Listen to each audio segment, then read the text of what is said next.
Hello and welcome back to the Peony Patterns YouTube channel. My name is Ashley and I am the sew along host here at Peony Patterns. So today we are going to be sewing the beautiful Calendula dress. So Calendula is a vintage length knit dress pattern. It features a lined bodice with a soft sweetheart neckline and also pretty flounce sleeves. It has a statement circle back cutout with sweet ties, and it also has two different skirt options, so either a simple circle skirt or it can be finished off with a ruffled hem. If you are yet to purchase your copy of the Calendula pattern, I will pop a link for that in the description box of this video. If you do enjoy this type of video, make sure to give us a like and also subscribe to our channel for all future sew-alongs. We are now going to jump straight in and see all of the pattern pieces that I have cut and prepared. So I will be making two Calendula dresses throughout the sew-along to show both different skirt options. So we'll be looking at both of those cut out and then we will begin sewing. So here are all of my pattern pieces cut and prepared, ready for my first Calendula dress. So for this particular one, I have decided to do a ruffle skirt. So firstly, I have two front bodice pieces cut. Now that particular pattern piece is cut on the fold, and I have one cut in my main fabric and the other in my lining. I then have two back bodice pieces cut. That pattern piece is also cut on the fold, and I have one of those in my main fabric and the other in my lining. Then I have my two sleeve pieces cut. So that pattern piece is also cut on the fold, and I have cut both of those using my main fabric. I've also made sure to mark my sleeve notches on as well whilst cutting. I then have my four back bodice tie pieces, and I have chosen to cut those using a contrasting fabric. So I have actually used the same fabric that I have used for my lining in my bodice. Then for my skirt, I have chosen for this Calendula to do a ruffle skirt. So I have firstly cut my two circle skirt pieces in the ruffle length. So they are cut on the fold. Then I have my skirt ruffle pieces as I'm making the ruffle skirt. So you will need to cut either 3 or 4 of the skirt ruffle pieces depending on what size calendula you are making. So personally, I have cut 4 for the particular size that I am making. You will notice that if you are making the ruffle skirt, there is no pattern piece for the skirt ruffles, and that is because the measurements for those are provided on page 13 of the pattern. I have used that cutting chart on page 13 to then determine how many I will need and then cut those to size. So that is everything that I have cut and prepared, ready for my first Calendula, which will be my ruffle skirt version.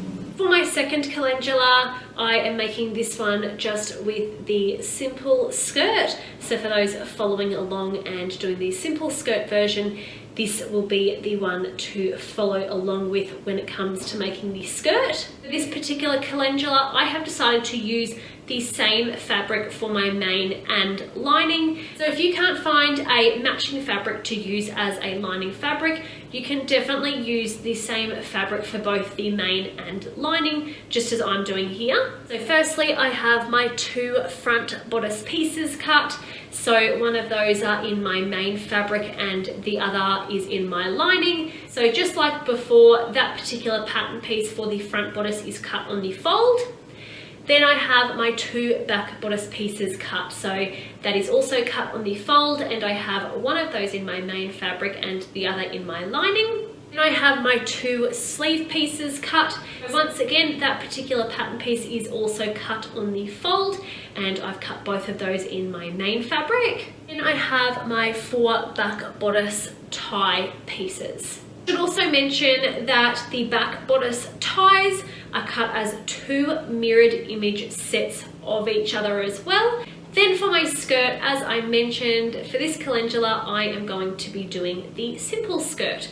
So I have two circle skirt pieces cut here, They are cut on the fold, and for the simple skirt you will need to cut the vintage length. So that is all my pattern pieces cut and prepared for my second calendula. Now, to begin the construction of our calendulas, this first step is optional, but is definitely recommended. So we are going to be using a lightweight knit interfacing and apply that around the neckline of our front bodice lining piece, as well as the circle cutout section on our back bodice lining piece as well, to add stability and hold their shape. So I've already gone ahead and prepared my pieces of interfacing. So it is recommended to cut a 1.5 inch wide strip of interfacing for both the back bodice and also the front bodice, using their pattern pieces as a guide, and then we will be applying those to the wrong side of our bodice lining pieces. So I have just turned my back and front bodice lining pieces over, so I'm now looking at the wrong side of the fabric for both, and I have then gone ahead and added my lightweight knit interfacing to both the circle cutout section of the back bodice and also the neckline of my front bodice. I'm now going to go ahead and press those in place. Once you have then attached your interfacing to your bodice lining pieces, we can now pop those aside. And now we are going to be constructing our back bodice ties.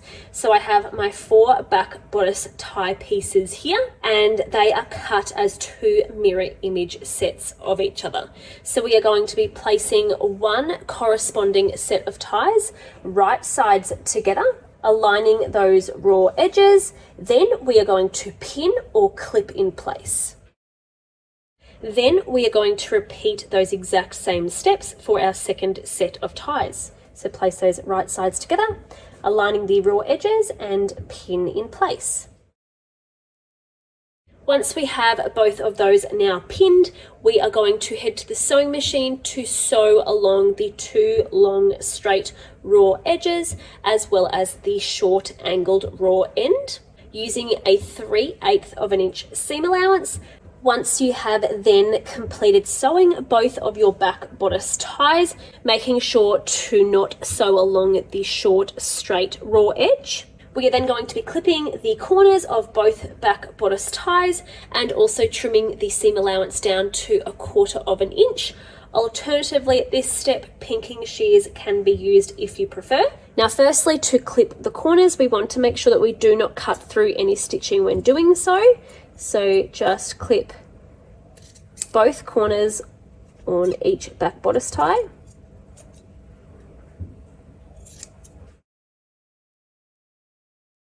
Then trim that seam allowance down on all 3 edges to either 1/4 inch or use a pair of pinking shears to do so. Once you have finished clipping those corners and trimming your seam allowance down, we are then going to turn both back bodice ties out the right way. So I am going to use a loop turner to do mine. Then I'm going to just carefully push those corners out using a blunt pencil. You can use something like a chopstick or something else similar though. Once you have then turned both back bodice ties out the right way and have pushed those corners out, we can now give those a good press. Then we are going to begin the construction of our bodice. So I have my back bodice main piece here, right sides up. We are then going to be using an air erasable marker to pop a mark in 3/8 of an inch down along the center back from the top raw edge. So measuring down from the top raw edge, down one side of our center back by 3/8 of an inch and popping a mark in there. We are then going to repeat those exact same steps for the opposite side. Once you have then placed both of those marks, we are then going to be positioning our back bodice ties in place. So we are going to be placing that on right sides together, making sure that the pointed end of the tie is pointing downwards, and we will be aligning the top finished edge of the tie to that mark that we have just placed, 3/8 of an inch down from that top raw edge, and making sure to also align the short raw edge of our tie with the center back raw edge. So I'm going to pop a pin in there. Then repeat that for our second back bodice tie. Now we are going to be heading to the sewing machine using 1/4 of an inch seam allowance to baste both back bodice ties in place. Once you have then basted both of your back bodice ties in place, we are then going to attach our main front bodice piece. So we are going to be placing that now right sides together with our back bodice main piece and aligning the raw edges of our shoulders. We are then going to either pin or clip those in place. Once pinned, we are now going to head to the sewing machine where we are going to sew where we have pinned using a 3/8 of an inch seam allowance and a stretch stitch. Once you have then sewn your front main bodice piece to your back main bodice piece at the shoulders, we are then going to open those seams up and press them flat.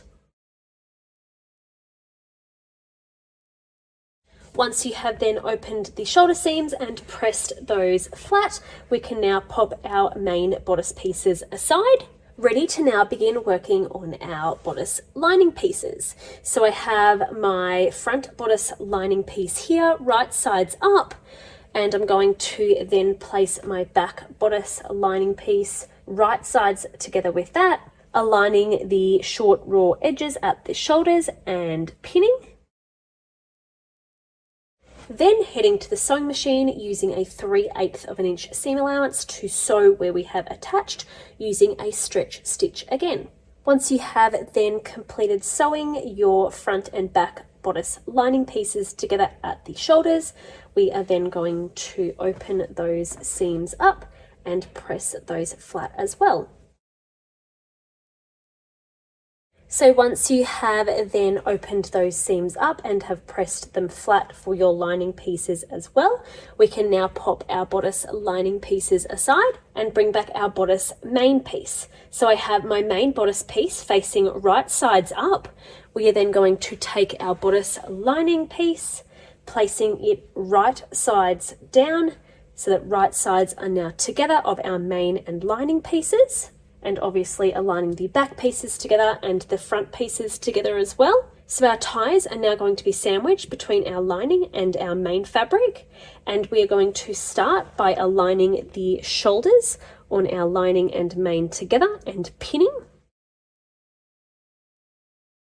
We are then going to continue pinning our two fabrics together around the front neckline as well as the circle cutout of the back.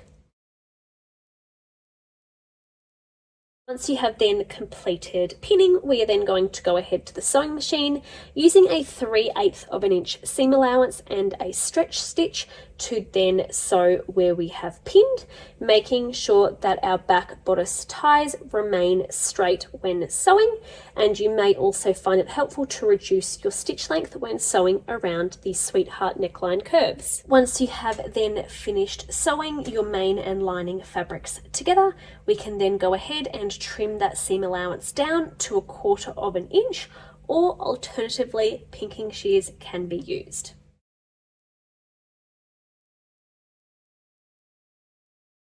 Once you have finished trimming that seam allowance down, we are then going to go ahead and clip any corners and curves as well. So making sure to not cut through any stitching when cutting the corners.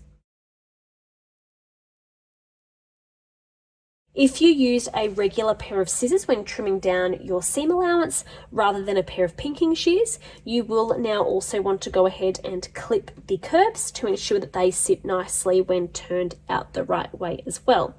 So you want to make sure that you are clipping in towards the seam, but you do not want to cut through that stitching. So you can just go ahead and make a few snips in towards the seam, and that will ensure that it sits nicely when turned out the right way. Now, even if you have used a pair of pinking shears when trimming your seam allowance down, you will want to make sure that you do snip in towards the points of the sweetheart neckline to ensure that they sit nicely when turned out the right way. So just very carefully snip down at the center point towards that stitch line, and then also at these side points as well. We are then going to turn our bodice out the right way. Once turned out the right way, we are then going to go ahead and press our entire bodice. Once you have then gone ahead and pressed your entire bodice, we are now going to separate our front, main and lining apart. So just flipping our lining out from underneath. So we are now looking at the right sides of our main as well as our lining fabric for our front bodice. Now flipping our back bodice over, doing the exact same for that as well. So just taking my back bodice main and separating my lining pieces apart. We are then going to match up our back bodice main and front bodice main, aligning those short raw side edges and pinning.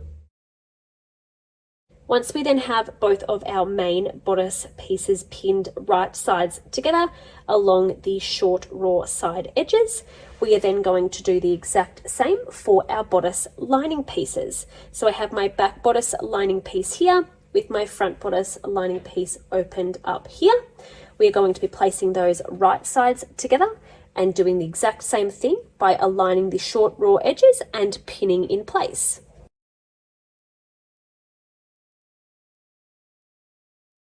So now we will have our front and back bodice lining pieces pinned together at the side raw edges, right sides together, as well as our main bodice pieces too. So we are now going to head to the sewing machine using a 3/8 of an inch seam allowance and a stretch stitch to sew where we have pinned. Once you have then sewn down all 4 of those sides, we are then going to open the side seams up and press them flat.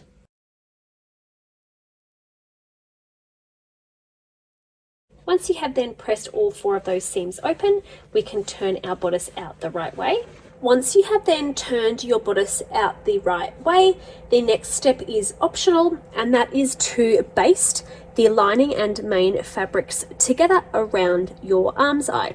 So if you do decide to go ahead with that step, I personally like to start by matching up the side seams and popping a pin in there, and then doing the same by matching up the shoulder seams, and then go ahead to baste both of those fabrics together using a 1/4 of an inch seam allowance. So if you have decided to go ahead with that step of basting your main and lining fabrics together around the arm's eye, this is what that will now look like. So I've just used a regular basting stitch to hold those together, ready for our next step, which will then be adding our sleeves once those are constructed.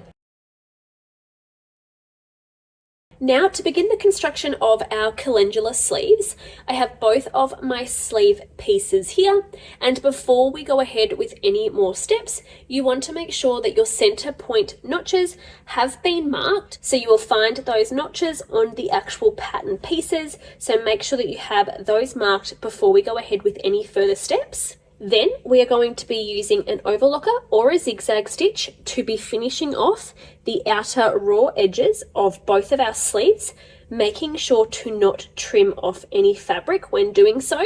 If you are using a cover stitch machine, however, the edges of the sleeves will not need to be finished yet. Once you have then finished off those raw edges using either an overlocker or a zigzag stitch, the next step is optional but is definitely recommended, and it will make the hemming process of both sleeves much easier and quicker. So to now assist in the hemming process of both of our sleeves, we can go ahead to the sewing machine using a long regular basting stitch to baste around the entire outer edge of our sleeve, 1/2 an inch from that now finished edge. So I will go ahead and do both of my sleeves now, then we'll come back to show you what that will look like before we then go ahead with the next steps in hemming both of our sleeves. So if you have decided to go ahead with that optional step of sewing a row of basting stitches 1/2 an inch from that now finished edge of your sleeve, the entire way around the outer edge, this is now what your sleeve will look like. So we are now going to be hemming our sleeves by pressing 1/2 an inch in from that outer edge towards the wrong side of our fabric and pressing. If you have added those optional basting stitches. They will now work as a guide when hemming so that you do not have to measure 1/2 inch the entire way around. You can then just follow that line of stitching and continue pressing as you go.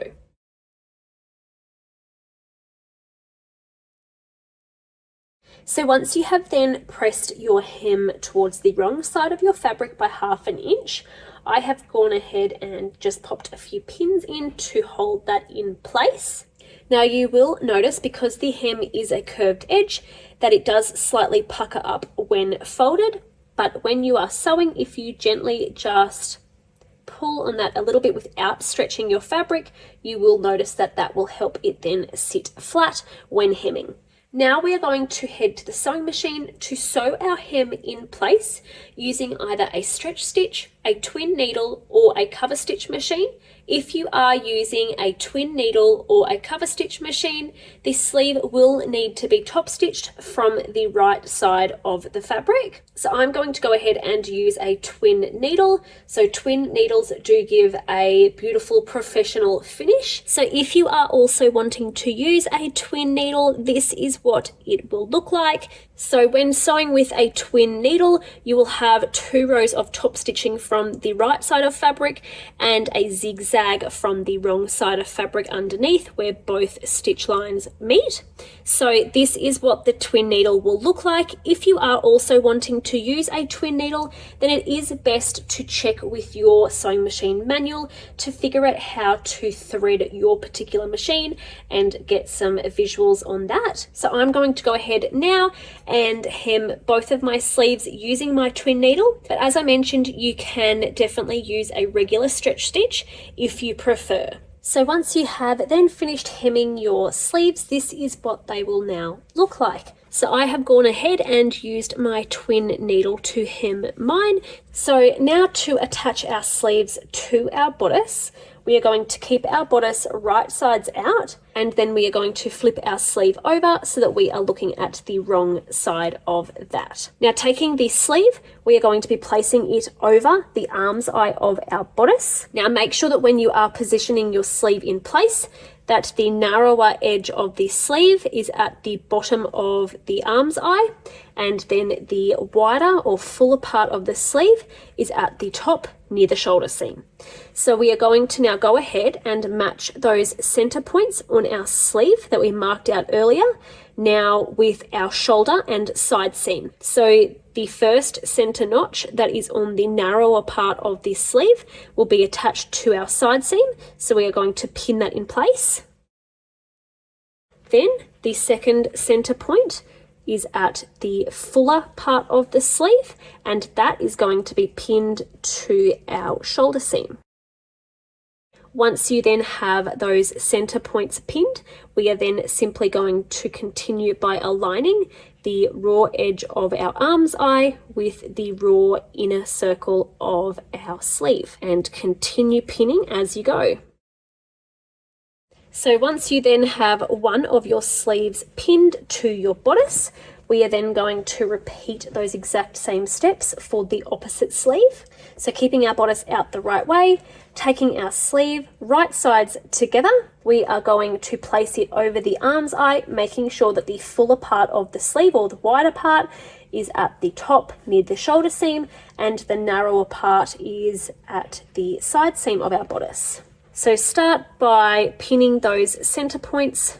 So the top center point will be pinned to our shoulder seam, and the bottom center point will be pinned to our side seam. Then just continue aligning those raw edges and pinning as you go.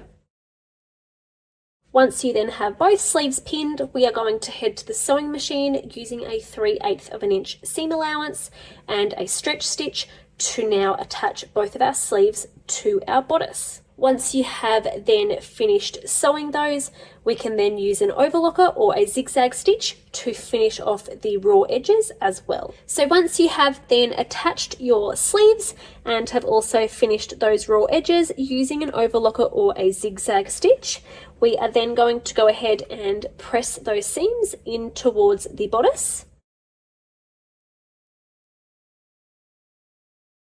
Now the next step is optional, and that is to secure that seam in place towards the bodice by stitching in the ditch of the shoulder seam, as well as stitching in the ditch of the side seam in the bodice there. So essentially, if you do decide to go ahead with that step, you will be stitching directly in the center of the side seam to secure that seam allowance towards the bodice.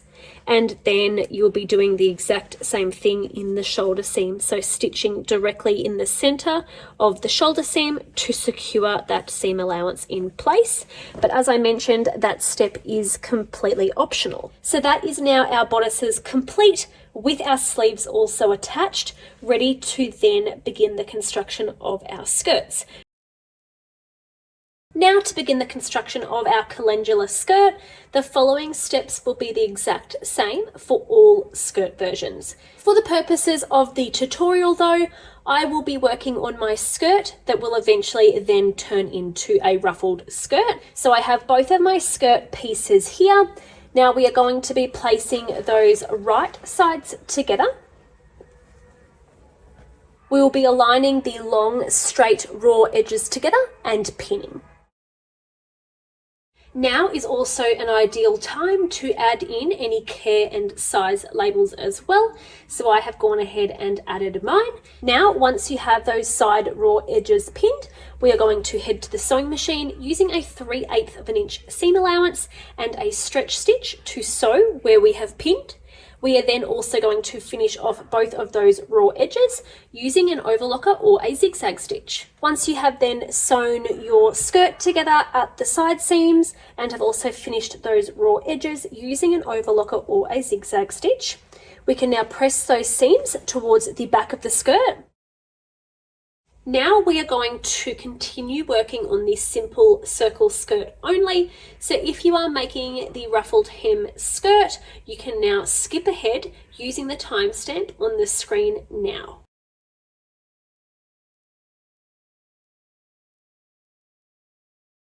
So I have my regular circle skirt here, so I have those side seams sewn. Now we are going to begin the hemming process of our skirt. So prior to hemming, we are going to finish the bottom raw edge of the circle skirt using either an overlocker or a zigzag stitch, making sure that when doing so, we do not trim off any fabric. However, if you are using a cover stitch machine, the edges will not need to be finished yet in this step. Now I'm going to go ahead to my overlocker and finish off the bottom raw edge of my skirt the entire way around. Once you have then finished that bottom raw edge using an overlocker or a zigzag stitch, the next step is optional, but is definitely recommended to make the hemming process much easier and quicker. And that is to sew a long basting stitch along the entire hem, 1/2 inch from this now finished edge. So I will go ahead to my sewing machine now to sew that basting stitch around the entire hem.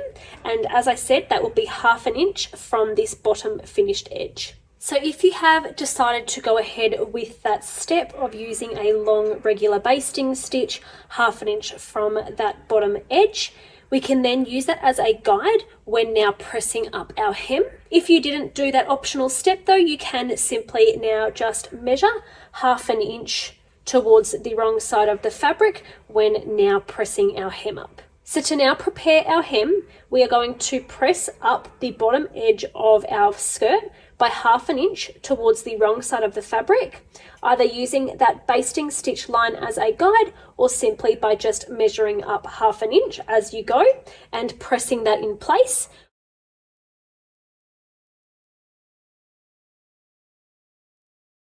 So once you have then pressed your hem up by 1/2 inch, and you can also pop a few pins in to hold that in place, we can then head to the sewing machine to sew that in place, either using a stretch stitch, a twin needle, or a cover stitch machine. making sure that if a twin needle or a cover stitch machine is being used, the skirt will need to be top stitched from the right side. So once you have then finished hemming your simple circle skirt, this is now what your skirt will look like. So you'll have that bottom edge hemmed up in place by 1/2 inch. I have gone ahead and used a twin needle to hem mine, but as I mentioned, you can also use a stretch stitch or a cover stitch machine to do that.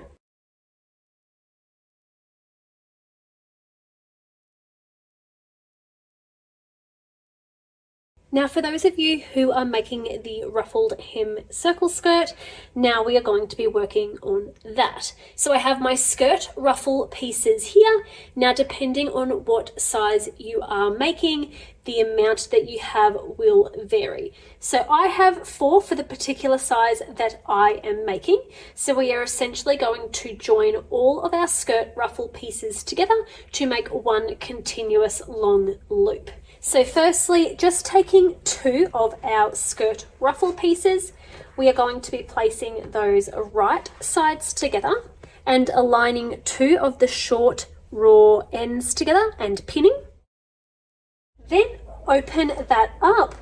So we now have the opposite end of one of our skirt ruffle pieces. We are then going to bring back another one of our skirt ruffle pieces that we set aside and place that right sides together and align the 2 short raw ends and pin. And if you still have remaining skirt ruffle pieces left, continue doing that by adding the extra ruffles on and pinning those right sides together to the open short raw ends until you have one continuous loop of fabric. So once you have all of your skirt ruffle pieces pinned together at the short raw ends, making sure that you haven't twisted any along the way when pinning, we are then going to head to the sewing machine using a 3/8 of an inch seam allowance to sew where we have pinned using a stretch stitch. We will also then be finishing off all of the raw edges using an overlocker or a zigzag stitch. So once you have then sewn all of your skirt ruffle pieces together at those short raw edges and then have also finished those raw edges using an overlocker or a zigzag stitch, we are then going to begin hemming the bottom raw edge of our skirt ruffle. So prior to hemming, we are going to use an overlocker or a zigzag stitch to finish the long bottom raw edge of the entire skirt ruffle, ensuring not to trim off any fabric whilst doing so. If you are using a cover stitch machine though, the edges will not need to be finished in this step yet. So I'm going to go ahead now to my overlocker to overlock the long bottom raw edge of my entire skirt ruffle. Once you have then finished that bottom raw edge of your skirt ruffle using an overlocker or a zigzag stitch, we are then going to fold that edge up towards the wrong side of the fabric by 1/2 inch and press and then pin or clip in place. Once you have then finished pressing your hem up towards the wrong side of the fabric by 1/2 inch and then also pinning or clipping in place, we are then going to head to the sewing machine to sew that in place using a stretch stitch, a twin needle, or a cover stitch machine. So I'm going to go ahead now and use my twin needle to sew my hem in place. Once you have then sewn your hem in place, then we are going to gather our skirt ruffle ready to attach to our circle skirt. So to gather our skirt ruffle, we are going to sew 2 rows of just regular gathering stitches along the top raw edge of our skirt ruffle the entire way around the continuous loop of fabric. The first row will be 1/4 inch from that top raw edge, and then the second row will be 3/8 of an inch away from our initial row of gathering stitches. So I will go ahead and do mine now, then come back with the next steps to then gather that and attach it to our skirt.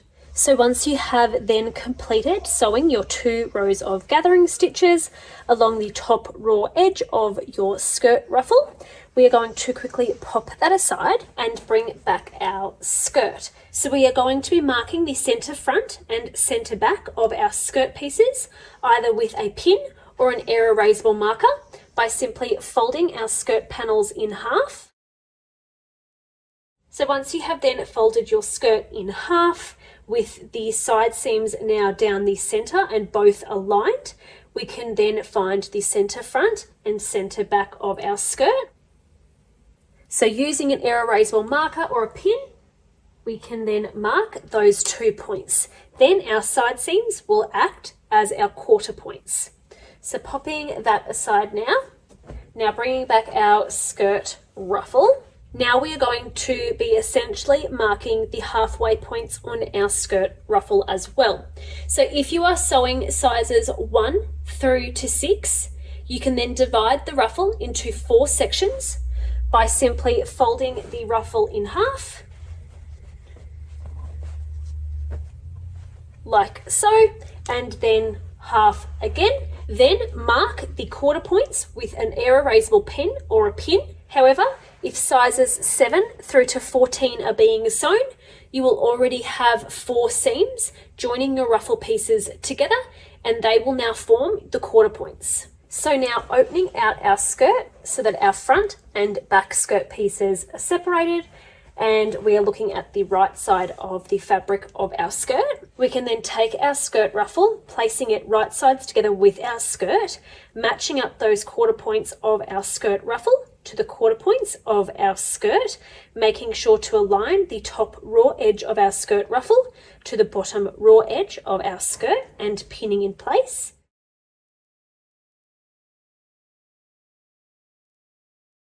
So once our ruffle is now pinned in place to all 4 of those quarter points, we are then going to gather the skirt ruffle to the circumference of the skirt. So once you have then gone ahead and gathered the ruffle to the circumference of the skirt, we are then going to distribute the gathers evenly between those quarter points and pin in place.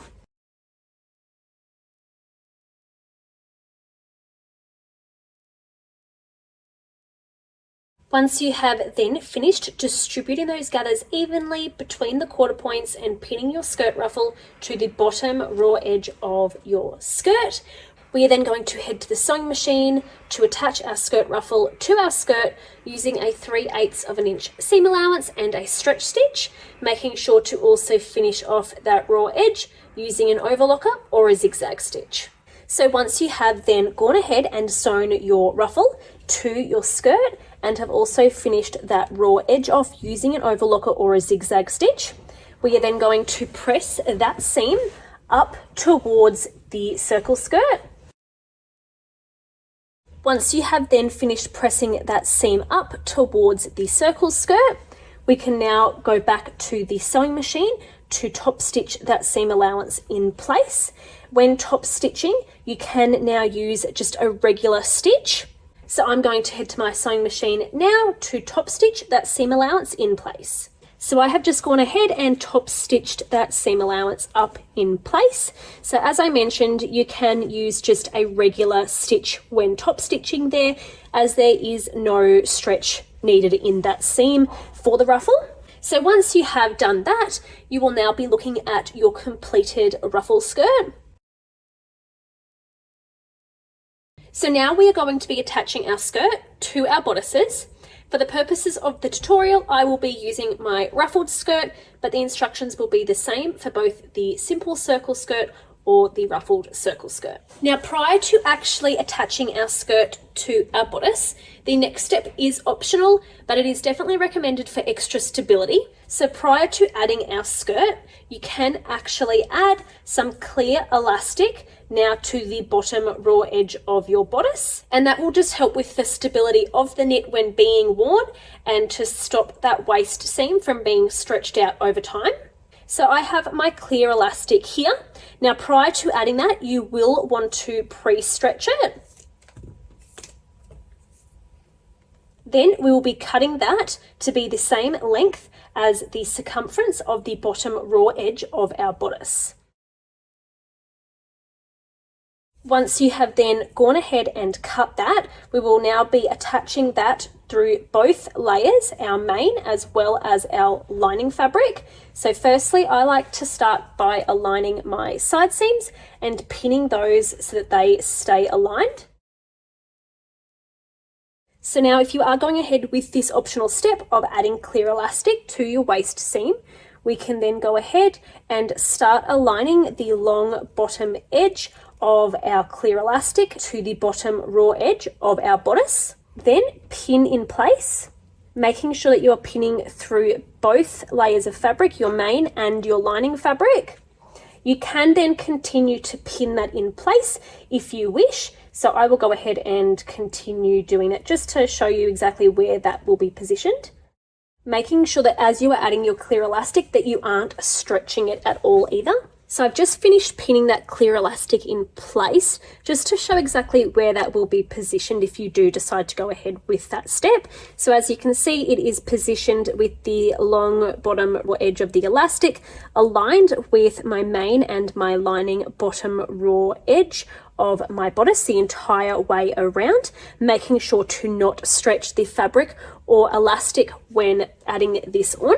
So once you have that pinned, we can then go ahead to the sewing machine and using a zigzag stitch, just stitch that in place. So I'm going to go ahead to my sewing machine now and just stitch that in place. So if you have decided to go ahead with that optional step of adding the clear elastic for an extra bit of stability, then this is now what your bodice will look like. So you will have that now stitched in place, ready to now attach our skirt.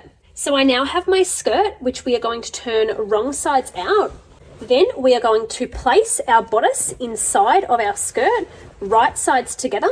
We are going to start by matching the side seams of our skirt to the side seams on our bodice and pinning. Making sure to align the top raw edge of our skirt to the bottom raw edge of our bodice when doing so. Now continuing to align those two raw edges together, we are going to now continue pinning our skirt to our bodice between those areas. Making sure when pinning your skirt that you aren't stretching any of the fabrics and you're just easing that circle skirt onto the bodice. So once you now have your bodice and your skirt pinned right sides together, we are then going to head to the sewing machine using a 3/8 of an inch seam allowance to sew where we have pinned using a stretch stitch. Then we will be finishing off that raw edge using an overlocker or a zigzag stitch. So once you have then attached your skirt to your bodice using a stretch stitch and a 3/8 of an inch seam allowance, and then have also finished that raw edge off using an overlocker or a zigzag stitch, we can now turn our dress out the right way. Then we are going to press the seam allowance of the waist seam up towards our bodice.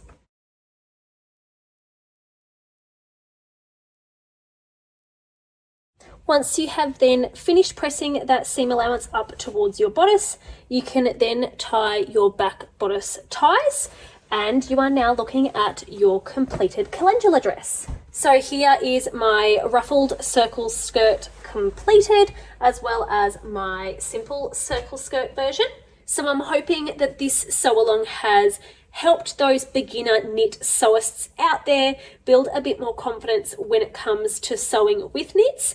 Congratulations on now completing your beautiful calendula dress. I hope that you have enjoyed sewing along with me. If you have, make sure to give us a like and also subscribe to our channel for future sew along videos.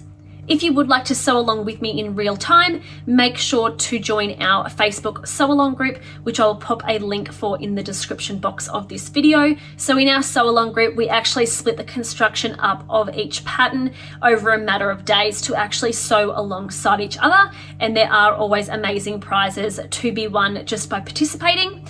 Make sure to also join our main Peony Patterns Facebook group as well. This is where you can then share any of your makes using patterns by Peony Patterns or ask any questions that you may have. Thank you all for joining in and sewing along with me though today. I hope to see you all again very soon for another sew along.